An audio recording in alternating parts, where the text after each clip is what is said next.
오늘은 이렇게 질문을 하면서 시작해 보려고 합니다.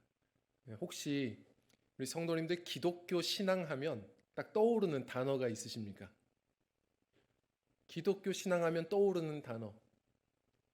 어떤 분들은 뭐 사랑을 이야기할 수 있을 것 같습니다. 근데 사랑 물론 맞지만 다른 종교도 저마다 또 사랑을 이야기하는 것 같습니다. 어떤 분들은 기독교는 부활의 종교입니다. 부활, 좋은 얘기인데요. 당연하지만 완전히 똑같은 의미는 아니어도 다른 종교에서도 비슷한 이야기를 하는 곳들이 있습니다. 제가 그냥 하는 얘기가 아니고 예전에 영국에서 유명한 유수한 학자들이 모여서 이 기독교의 고유한 기독교를 정의할 수 있는 그런 단어가 있을까? 그것을 하나씩 생각을 해보다가 예수님이 이 땅에 몸을 입고 오신 거 성육신. 근데 그것도 어딘가에 있는 이야기 같거든요. 부활. 다른 종교에서도 그걸 따라서 또 이야기하는 곳이 있는 것 같습니다.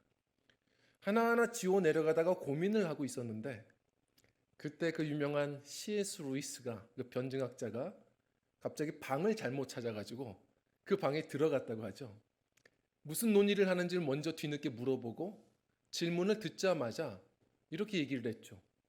너무 쉬운 거 아닙니까? 기독교는 은혜 아닙니까? 은혜. 그 순간 그 학자들이 고민을 하게 되었고 대부분 다 공감을 하게 되었다고 말합니다. 성도님들, 기독교는 은혜 없이는 설명할 수 없습니다. 예를 들어서 불교는 고행이 있습니다. 힌두교는 업보가 있죠. 그리고 유대교는 율법이 있고 이슬람교는 법전을 강조합니다. 그런데 기독교는 무엇이냐면 철저히 나 자신이 스스로를 구원할 수 없다입니다. 오직 십자가의 은혜, 구속의 은혜, 우리를 돌보시고 지키시는 하나님의 은혜로 우리가 생명을 얻었고 매일같이 또 은혜로 사는 것입니다. 은혜 없이는 설명할 수 없죠. 그래서 신앙생활 하다가 항상 우리는 어느 순간 바울 사도와 똑같이 화음을 맞춰 말하게 됩니다. 나의 나 된 것은 하나님의 은혜로라. 얘기할 수밖에 없습니다. 물론 우리에게 늘 좋은 일만 있는 건 아닙니다. 제가 얼마 전에 우리 학생들, 주일학교 아이들 좀 보여주면 좋겠다 해서 먼저 본 책이 있는데 이 그림책이에요. 그런데 저에게 필요한 책이었더라고요. 오늘도 위로라는 책인데요. 이 작가님 이름도 이은혜입니다. 근데 이분은 이 그림을 그리시면서 하나님이 자신에게 기도하며 어떤 받은 마음들, 주신 마음들을 잘 이렇게 그림 그려가면서 글을 쓰시는 분이더라고요. 근데 이런 글이 있었습니다. 하나님의 사랑은 다양한 형태로 온다. 그래서 종종 우리가 알아채지 못할 때가 있다.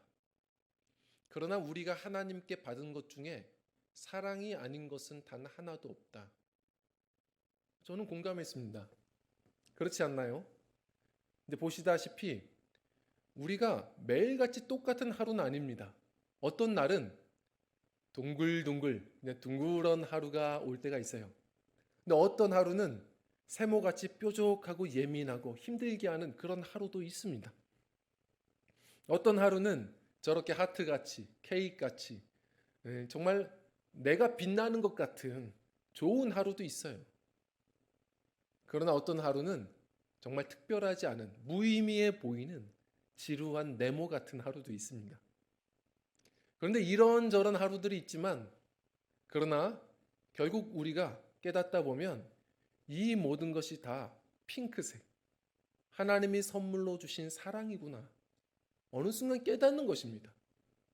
이 모든 시간을 통해서 나의 구원을 이루어가고 계시는구나. 이걸 깨닫는 게 기독교 신앙입니다. 물론 우리는 그래서 항상 지각생입니다.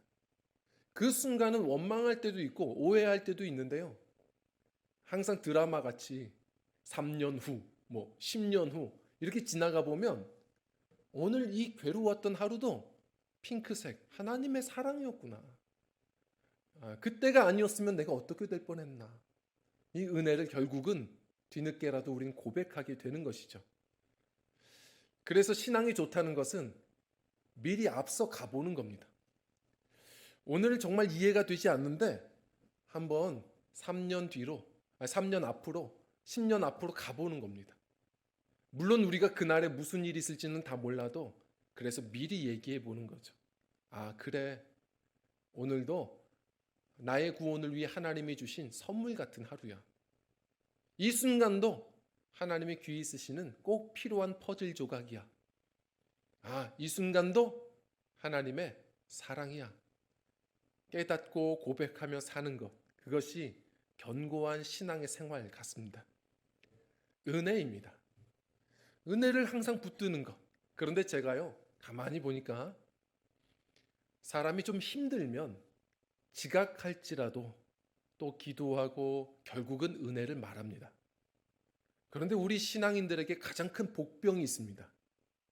그게 뭔지 아십니까?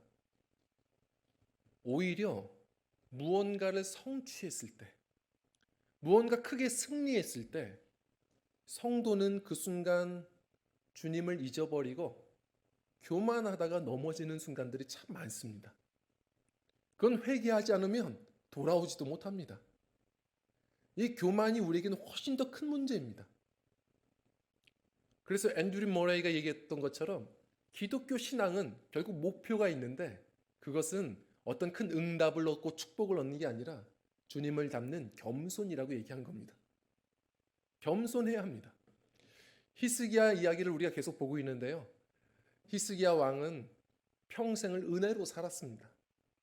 물론 그 인생에도 정말 뾰족한 하루들이 있었죠. 인생에 큰 두 번의 위기가 있었는데 아수르의 사내립 군대에게 포위가 되었던 때, 그리고 중병에 걸렸을 때입니다. 근데 그 모든 순간도 은혜로 기도하며 돌파해냈어요. 그랬던 그였지만 오늘 그의 삶을 정리해서 이야기하는 이 역대하 32장에 그의 삶의 오점에 관해서 오늘 우리에게 이야기해 줍니다. 그가 교만하여 넘어졌다는 겁니다. 그런데 언제요? 그게 중요합니다. 그가 대단한 승리를 거두고 나서 교만해서 넘어졌다는 겁니다. 자, 오늘 우리가 이 말씀을 좀 깊이 생각해 보려고 하는데요. 우리 믿음의 사람들, 주님 부르시는 날까지 우리가 해야 될 일은 무엇입니까? 겸손입니다. 베드로전서 5장 5절 말씀처럼 하나님은 교만한 자를 대적하시고 겸손한 자에게 뭐라고 말씀하시죠? 은혜를 주시느니라. 우리 항상 겸손하셔서 겸손은 은혜를 머물게 하는 그릇이에요. 그러나 교만은 그 모든 것을 쏟아버리는 발길질입니다. 항상 겸손하여서 우리 주님의 은혜가 항시 풍성히 머무는, 그리고 남들에게도 흘려보내줄 줄 아는 은혜의 큰 수로들이 되시기를 간절히 축원드립니다. 자, 늘 평생 겸손하려면 우리 한번 오늘의 말씀을 좀 따라가 보려고 합니다. 첫 번째로요, 우리 같이 읽겠습니다. 시작. 승리한 후에도 기도해야 한다. 아멘. 자, 우리 말씀 24절 25절 읽겠습니다. 시작. 그때에 히스기야가 병들어 죽게 기도하매 여호와께서 그에게 대답하시고 또 이적을 보이셨으나 히스기야가 마음이 교만하여 그 받은 은혜를 보답하지 아니하므로 진노가 그와 유다와 예루살렘에 내리게 되었더니. 아멘. 자, 그때라고 합니다. 이 그때는 언제일까요? 이 성경에서 이때 말하는 이 단어는 어떤 특별한 때를 얘기하는 게 아닙니다. 정해진 때가 아니고 이게 불특정한 어느 날을 얘기할 때 쓰는 말입니다. 그냥 어느 때입니다. 불특정한 어느 때. 그런데 우리는 성경에 보면 가만히 이걸 계산해 보잖아요. 성경에 나온 단어대로 추측해 보면 어느 때인지 대충 짐작은 할 수 있습니다. 히스기야가 왕위에 오른 지 14년 되었을 때 39살 나이, 그때 사내립의 군대가 그를 위협했을 때, 아직 그 아수르로부터 구원받지 못했을 때, 열왕기하 20장을 보면 아직 구원받지 못했을 때예요. 그때에 이 위급한 순간에 문제가 겹쳐서 온 겁니다. 어떤 문제가 왔냐면 지금 해야 될 문제가 많은데, 자기 사명이 있는데 예루살렘이 위기에 빠졌는데 그 순간 몸이 아픈 거예요. 문제는 생겼는데 뭐라고 말하죠? 임신은 했는데 해산할 힘이 없다고 말했습니다. 너무 힘겨운 거예요. 병이 들어서 지금 누웠습니다. 그런데 이사야 선지자가 오랜만에 들려서 이야기를 해주는데 위로해 줄 알았더니 뭐라고 말합니까? 죽을 병이네요. 이제 정리하실 때입니다. 얼마나 서운했을까요? 성도님들, 이럴 때 우리 얼마나 서운합니까? 평생 믿음으로 살았는데 위로가 아니라 정리하라고 하십니다. 괴롭죠. 저는요, 깨끗한 걸 좋아합니다. 그런데 제 주변은 별로 깨끗하지가 않아요. 왜냐하면 정리를 해야 되는데 정리라는 말은 청소, 뭔가를 버리는 말도 담겨져 있는 거거든요. 저는 잘 못 버립니다. 아까워서 이것저것 안 버리다 보면 주변이 깨끗해질 수가 없는 거예요. 그리스도인은 평생 무언가를 계속해서 주님 빼놓고 다 버리며 사는 사람들입니다. 하나씩 하나씩 버리며 살아가다가 주님께서 때가 되었다 말씀하시면 이 세상 미련도 다 버리고 가야 하는 게 그리스도인입니다. 그게 신앙인데요. 그런데 히스기야는 아직 정리가 잘 안 된 것 같습니다. 나이도 아직 젊고 사명이 눈앞에 보이고 자기의 후임자도 없는데 지금 나라는 위태하고, 그래서 그 순간에 어떻게 합니까? 기도합니다. 그 순간에도 똑같이 기도하는 겁니다. 우리 어떻게 기도하는지 상황들을 한번 좀 보도록 할게요. 우리 열왕기하 20장 말씀에 좀 더 상세하게 이야기가 되고 있는데요. 우리 1절부터 3절까지 읽어보겠습니다. 시작. 그때 히스기야가 병들어 죽게 되매 아모스의 아들 선지자 이사야가 그에게 나와서 그에게 이르되 여호와의 말씀이 너는 집을 정리하라. 네가 죽고 살지 못하리라 하셨나이다. 히스기야가 낯을 벽으로 향하고 여호와께 기도하여 이르되 여호와여 구하오니 내가 진실과 전심으로 주 앞에 행하며 주께서 보시기에 선하게 행한 것을 기억하옵소서 하고 히스기야가 심히 통곡하더라. 아멘. 히스기야가 억울했죠. 왜 이때입니까? 어떻게 하냐면 그 순간 기도하는데 자신의 얼굴을 벽을 향합니다. 면벽 기도라고 하죠. 그래서 많은 분들이 이걸 따라서 기도할 때에는 또 벽을 보고 기도하시는 분들도 있더라고요. 물론 그래도 좋고요. 근데 사실 우리는 지금 계속해서 벽 보고 기도하고 있습니다. 무슨 말이냐면 왜 벽을 보고 기도했을까? 지금 성전으로 갈 수 없는 이 상태에서 자신이 모든 사람들과 대화와 끊어낼 수 있는 방법은 벽을 향하는 겁니다. 모든 대화를 차단하고 주님만 향하겠다는 겁니다. 그래서 결단하고 기도하는 겁니다. 이 순간 하나님 살려주십시오. 기도합니다. 근데 왜 기도하냐면 이사야서에 그의 기도 내용이 좀 더 길게 되어 있는데 뭐라고 말하죠? 제가 평생 주의 사명이 있습니다. 사명 감당하며 살겠습니다. 그렇게 간절히 기도해요. 근데 하나님도 뜻이 있으셨겠죠. 그 순간 그 기도를 또한 귀히 들어주십니다. 그래서 하나님께서 응답하시죠. 얼마나 지금 히스기야가 기도했는지 통곡했다고 해요. 억울하죠. 너무 힘겹죠. 눈물 흘리며 기도합니다. 어느 정도냐면 이사야서에 보면요. 38장 14절에 한번 읽어볼까요? 시작. 나는 제비같이 학같이 지저귀며 비둘기같이 슬피 울며 내 눈이 쇠하도록 앙망하나이다. 아멘. 자신의 눈이 쇠하도록 계속 눈물 흘리며 기도하는 겁니다. 저는 어렸을 적부터 많이 울었습니다. 근데 울다 보니까 아버님에게도 많이 혼이 나고 어르신들에게도 그렇게 많이 꾸중을 들었죠. 남자 자식이 뭘 그렇게 울어? 우리는 울면 그렇게 부끄러운 것인 줄 알았어요. 응? 뭐라고 하셨냐면 커서 뭐가 되려고 그러냐고. 그런데 커서 잘 됐어요. 저희 적성에 맞는 걸 찾았습니다. 목회자가 됐습니다. 성도는, 목회자는 많이 울어야 됩니다. 그저 우는 겁니다. 주님이 아시거든요. 간절하게 그냥 우는 겁니다. 예레미야도요, 눈물의 선지자였어요. 늘 울었어요. 다윗도 회개할 때 보면 요가 뜰 정도로 울었습니다. 그냥 우는 거예요. 베드로도요, 엘그레코의 그 화가의 그림을 보면 이 베드로의 얼굴에 눈에 뭐가 있죠? 눈물이 그렁그렁합니다.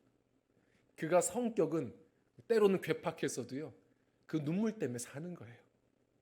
그냥 우는 겁니다. 주님 아시죠? 눈물로 가는 겁니다. 그러다 보면 때가 되어 주님께서 또 이렇게 말씀하시는 거예요. 5절 말씀 보면 내가 네 기도를 들었고 네 눈물을 보았노라 말씀하시는 겁니다. 그래서 히스기야는 이 위중한 순간에 아시죠? 아수르로부터 구원을 얻고 또한 자신의 병도 치유되고 그리고 자신의 삶 15년이라는 시간을 더 덤으로 얻게 됩니다. 대단한 축복이죠. 그렇게 기도했던 그입니다. 그런데 오늘 말씀에 보면 그랬던 그가 그 병에서 치유를 받고 나서 교만하여 하나님께 보답하지 않았다. 다른 성경 버전을 보면 감사하지 않았다라고 얘기합니다. 이게 우리의 문제입니다. 기도는 누가 하는 겁니까? 토마스 머튼이 말한 대로 기도는 문제가 있는 사람이 하는 게 아닙니다. 겸손한 사람이 하는 겁니다. 무엇을 잃어도 우리의 주권이 주님께 있기에 기도하는 겁니다. 근데 무엇이 있어도 우리는 또 그 순간에도 감사하며 기도하고 내 인생 속에 또 덧없이 찾아올 그때가 있음을 알고 또 대비하며 맡기며 기도해야 됩니다. 기도는 호흡이라고 말합니다. 호흡은 위급한 순간에 중요하게 느껴지지만 평소에도 필요한 겁니다. 성도는 늘 기도로 걸어가야 합니다. 그래서 바울 사도가 빌립보서에 뭐라고 말하죠?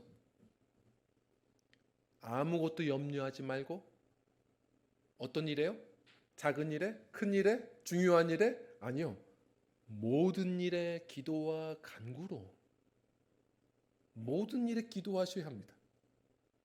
예를 들어서 우리 성도님들의 자녀가 우리 부모님께 효도하겠다고 문제가 있어도 말을 안 합니다. 이게 얼마나 답답한 일입니까? 얘기를 안 해요. 예를 들어서 오랜만에 애가 학교에서 일찍 와서 물었더니 어디 갔다 왔냐 했더니 수능 보고 왔다고 해요. 괴로운 겁니다. 얘가 집을 안 들어와요. 오랜만에 들어와서 너 어디 갔다 왔냐 그랬는데 몰랐어요? 군대 갔다 왔어요. 이러면 괴로운 겁니다. 우리의 삶 속의 모든 문제를 주님 앞에 아뢰는 것, 그리고 우리의 삶의 모든 순간순간들을 같이 대화 나누는 것, 그것이 우리 하나님의 지극히 바라시는 우리에게 주님께서 주시는 요구예요. 많은 분들이 하나님 아버지를 피곤하다고 어버이날처럼 섬기려고 합니다. 효도하시려고 해요. 하나님이 바라시는 것은 매 순간 기도하는 것. 그런 분들이 문제가 있어도 기도합니다. 매 순간 기도하여서 사단이 틈타지 못하는 주님과의 늘 기도로 동행하는 걸음들이 되셔야 하는 줄 믿습니다.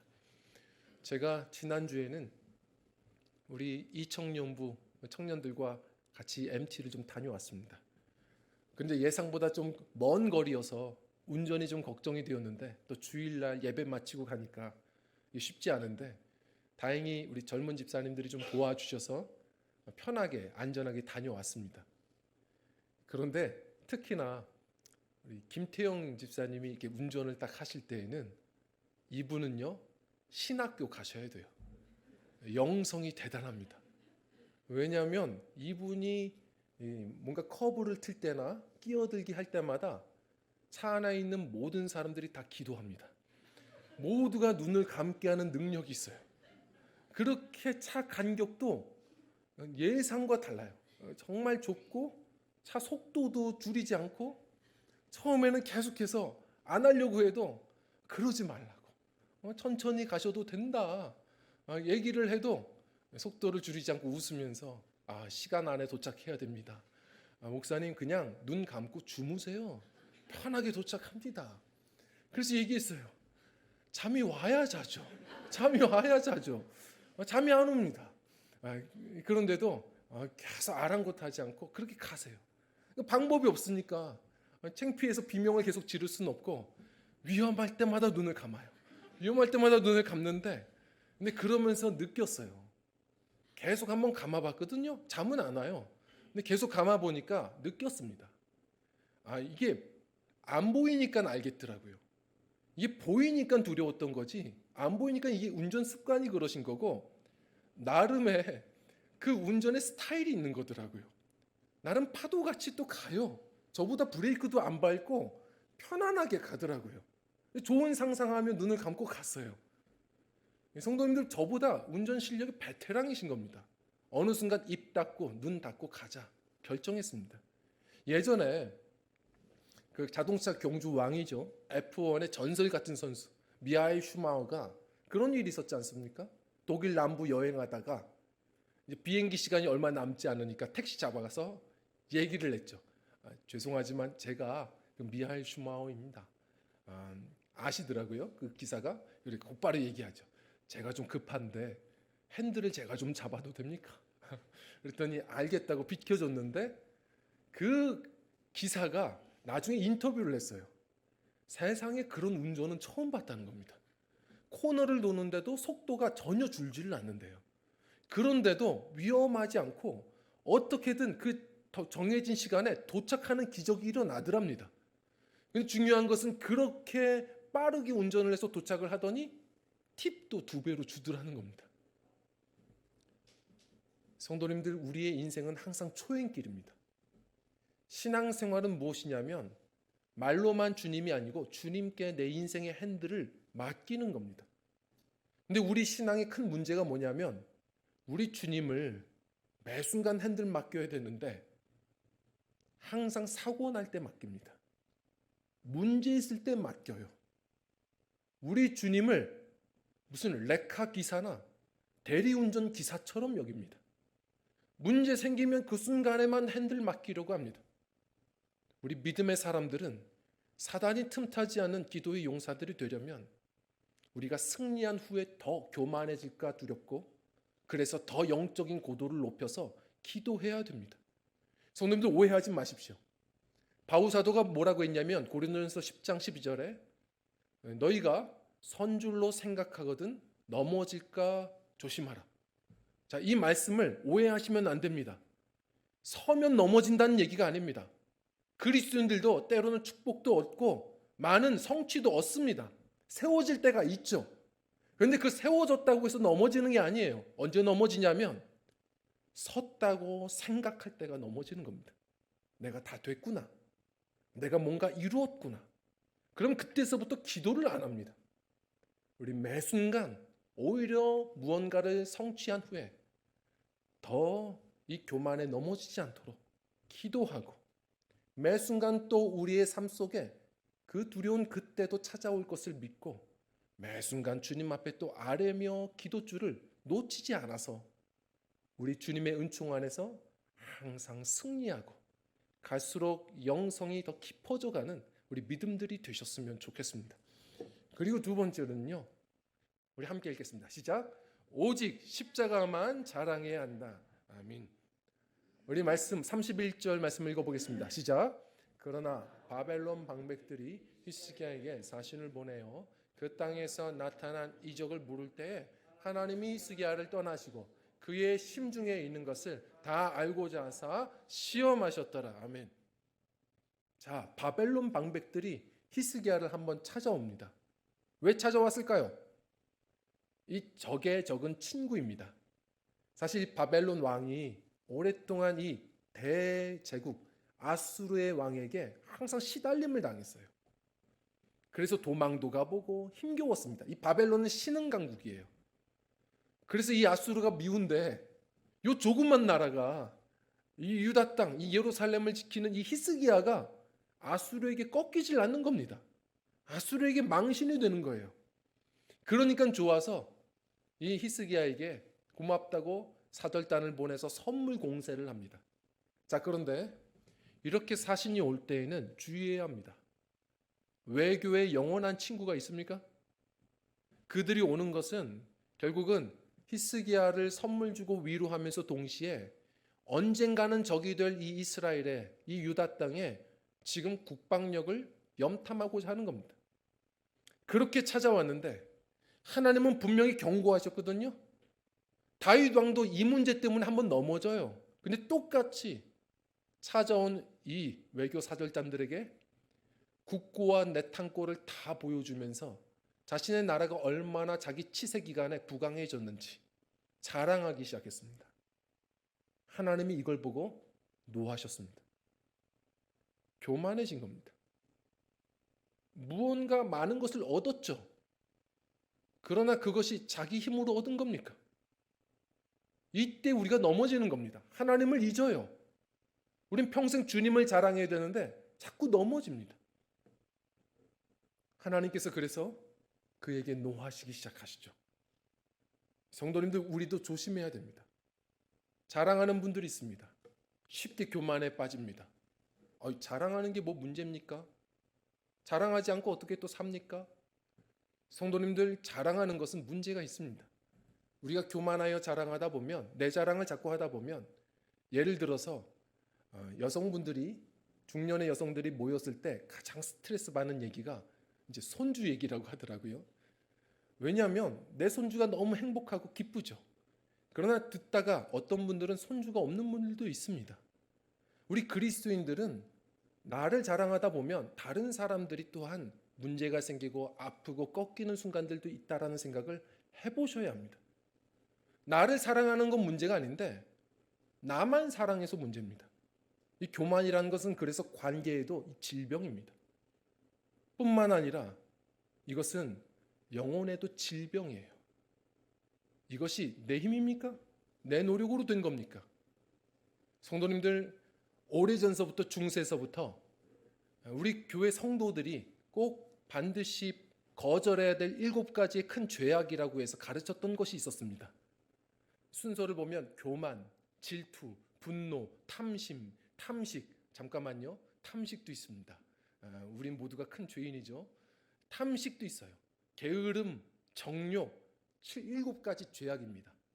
그래서 오래전에 세븐이라는 영화가 있었어요. 그 영화의 내용도 이걸 아시면 좀 더 많은 생각을 하시게 되는데 이게 오랫동안 전통적인 7가지 죄악이에요. 그래서 그 영화를 보면 이런 죄악들의 사람들을 연쇄살인하는 그런 스릴러물이죠. 자, 7대 죄악입니다. 그런데 그 중에서 첫 번째가 뭐냐? 교만입니다. 그래서 토마스 아퀴나스는 뭐라고 말했냐면 교만이라는 것이 왜 큰 문제이냐? 모든 다른 죄악들을 다 낳는 이것이 마덜신, 어머님의 죄악이다. 이것으로부터 다른 죄악들도 다 나타난다는 겁니다. 마귀가 교만의 전문가거든요. 이걸로 사람을 코를 걸면 그때서부터 하나님 보이지 않습니다. 모든 죄를 짓게 되어져요.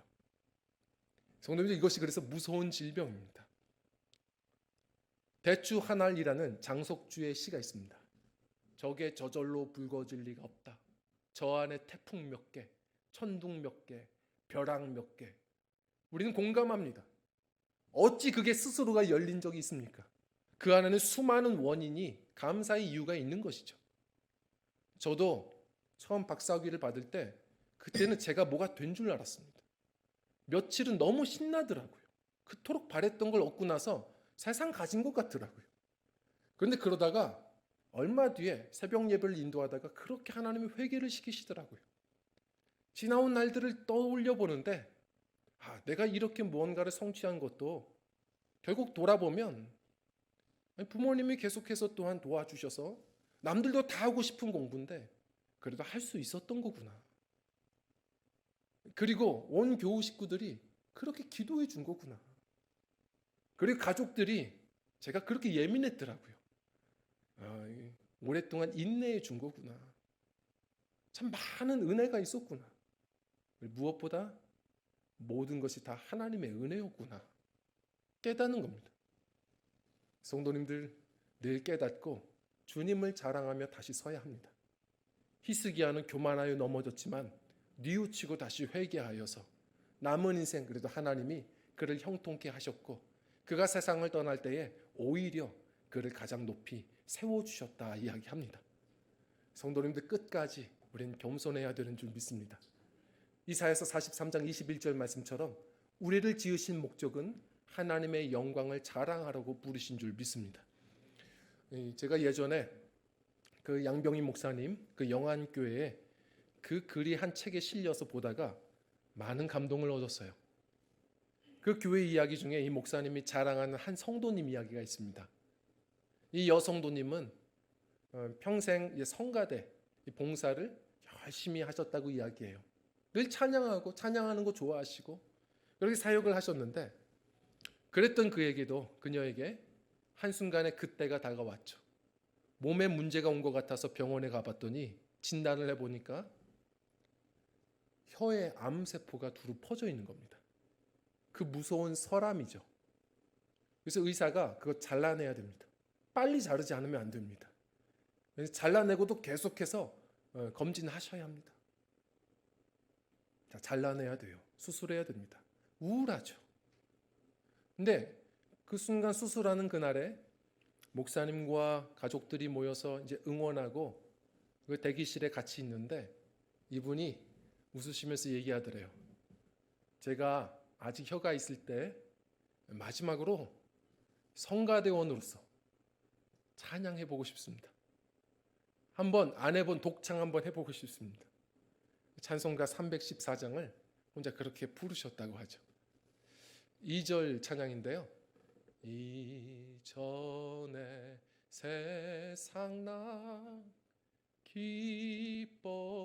기뻤어도 지금 내 기쁨은 오직 예수. 우리 같이 불러볼까요? 다만 내 비는 말 내 구주 예수를 더욱 사랑.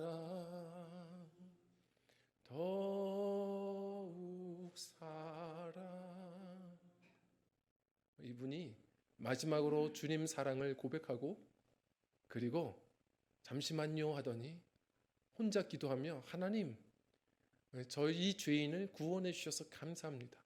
그리고 이 순간에도 저와 함께 해주시고 제 마음에 넘치는 평강과 기쁨 주셔서 감사합니다.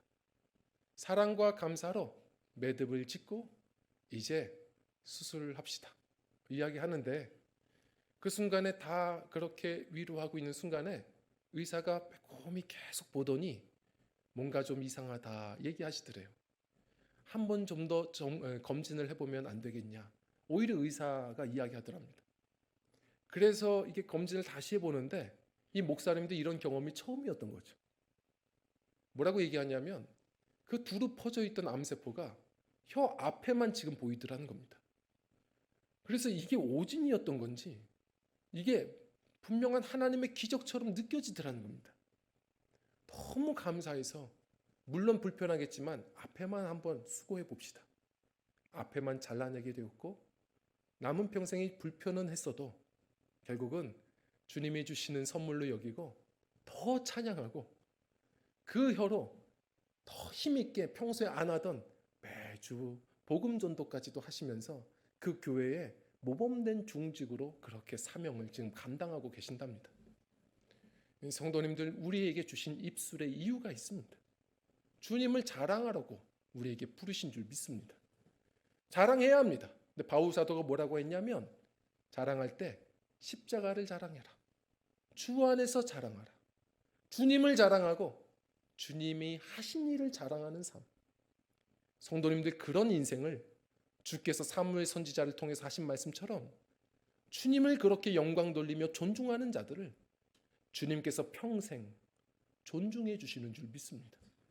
그런 주님과의 아름다운 나그네 인생이지만 허니문 여행을 사랑의 주님과의 동행의 여행을 살아내시는 믿음들이 되셨으면 좋겠습니다.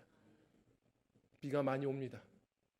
빗물을 가만히 보면 빗물도 다 낮은 곳으로 흘러가는 것을 보게 됩니다. 이슬도 마찬가지입니다. 이슬도 어디에 많이 맺히는 줄 아십니까? 산 정상입니까? 아닙니다. 남들이 갈 수 없는 깊은 산 골짜기에 이슬이 많이 맺힙니다. 이스라엘 땅, 이 팔레스타인 땅은, 이 광야 같은 땅은 항상 비와 이슬이 은혜라고 성경은 말합니다. 성경도 말합니다. 하나님은 교만한 자를 대적하시고 겸손한 자에게 은혜를 주신다. 평생 주님 부르실 때까지 겸손한 주의 백성들, 문제 있을 때만이 아니라 늘 항상 주님의 주권을 인정하며 기도를 쉬지 않은 주의 백성들, 주님께서 그렇게 많은 것을 성취해 주셨을 때 사람들이 그 이유를 물을 때마다 내가 아니요 예수님이 하셨다, 주님을 자랑할 수 있는 믿음들, 겸손한 일꾼들이 되셔서 누구보다 많은 은혜를 누리고 나누며 살아내시는 은혜의 큰 수로들이 되시기를 간절히 축원드립니다. 함께 찬양하고 기도하겠습니다.